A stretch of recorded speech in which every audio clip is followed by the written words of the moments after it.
ലോക്പാൽ എന്ന വാക്കിനർത്ഥം ജനസംരക്ഷകൻ. ലോക്പാൽ എന്ന പദം ആദ്യമായി ഉപയോഗിച്ചത് എൽ.എം. സിംഗ്വി. ഇന്ത്യയിൽ ലോക്പാൽ എന്ന ആശയം ആദ്യമായി അവതരിപ്പിച്ചത് അശോക് കുമാർ സെൻ.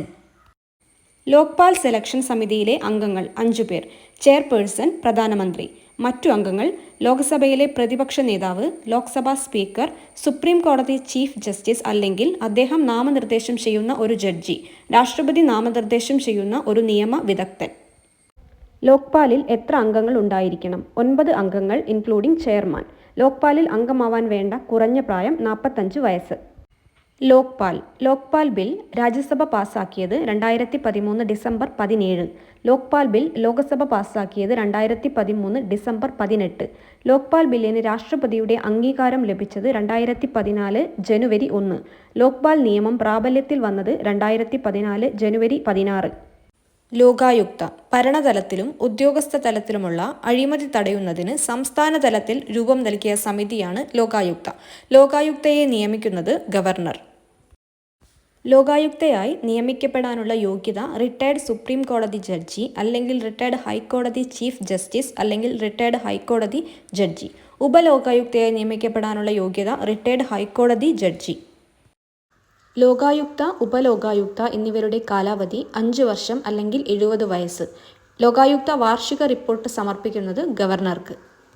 ലോകായുക്ത നിയമം പാസാക്കിയ ആദ്യ സംസ്ഥാനം ഒഡീഷ. ലോകായുക്തയെ നിയമിച്ച ആദ്യ സംസ്ഥാനം മഹാരാഷ്ട്ര.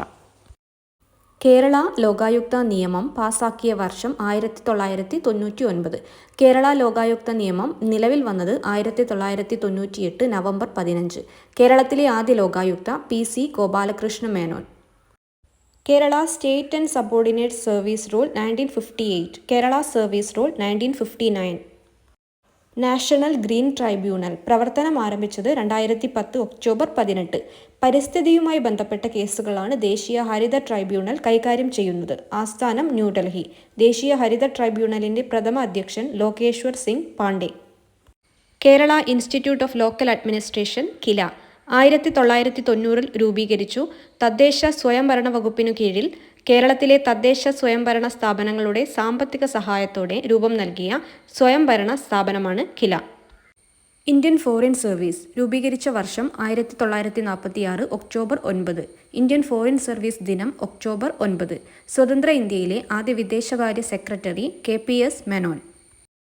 ഇംപീരിയൽ ഫോറസ്റ്റ് സർവീസ് രൂപീകരിച്ച വർഷം 1867. ഇന്ത്യൻ ഫോറസ്റ്റ് സർവീസ് രൂപീകരിച്ച വർഷം 1966.